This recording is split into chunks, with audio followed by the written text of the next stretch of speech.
John 1:14 says, "The Word became flesh and dwelt among us. And we've seen his glory, glory as of the only Son from the Father, full of grace and truth." This idea that God became flesh is called the incarnation. Of course, it sparks all kinds of questions. How can God be one and three at the same time? If Jesus is God, did he pray to himself? Is there a hierarchy in the Godhead? Perhaps you've heard such questions. Without being dismissive, because these are interesting questions, can we just admit that the answers are above our pay grade? How could humans describe the essence of the unseen? This is actually more comforting than disconcerting. After all, I don't want to worship a God I can fit in my own intellectual box. He is above and beyond.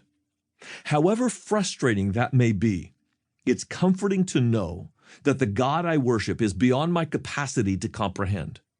The more important question by far is this: how could we ever know the unknowable God if he didn't make himself known?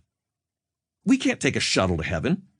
We can't use human language to describe what is beyond our limitations.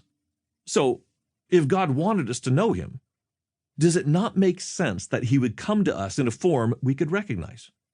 We all know how this works. If you want to play with a child, what do?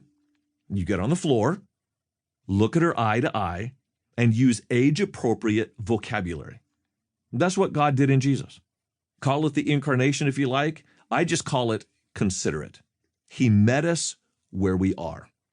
Now, here's where the conversation gets really interesting.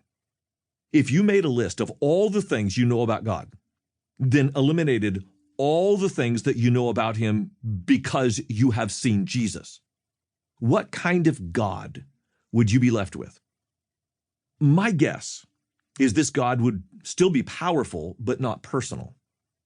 He would be just, but perhaps lacking mercy. He would be creative and beautiful, but not relational. We believe the best things we believe about God because we've seen them in Jesus.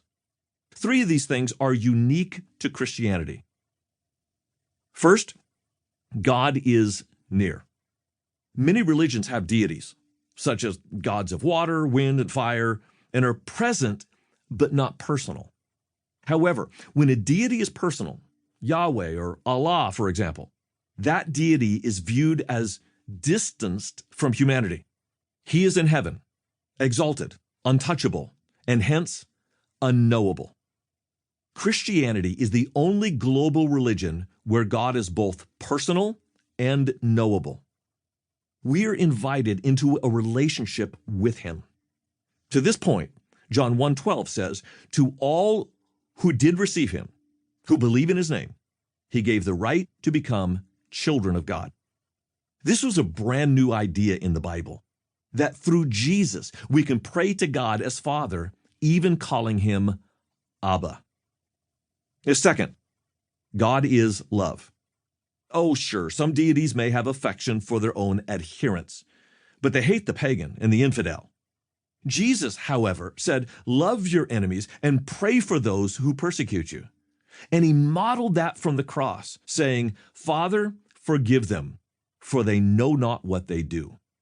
Only through Jesus do we know the full extent of God's love. Romans 5:8, God shows his love for us in that while we were still sinners, Christ died for us. Third, God suffers. Now, there's a crazy idea. How could the divine suffer? Scour the Old Testament, and you will find only scant suggestions of a suffering God. This is actually an offensive idea in many religions. Yet in Jesus, we see a God who suffers for those he loves, even while they are unlovely. That's a God worth worshiping. It's a God we never could have imagined without the incarnation of Jesus.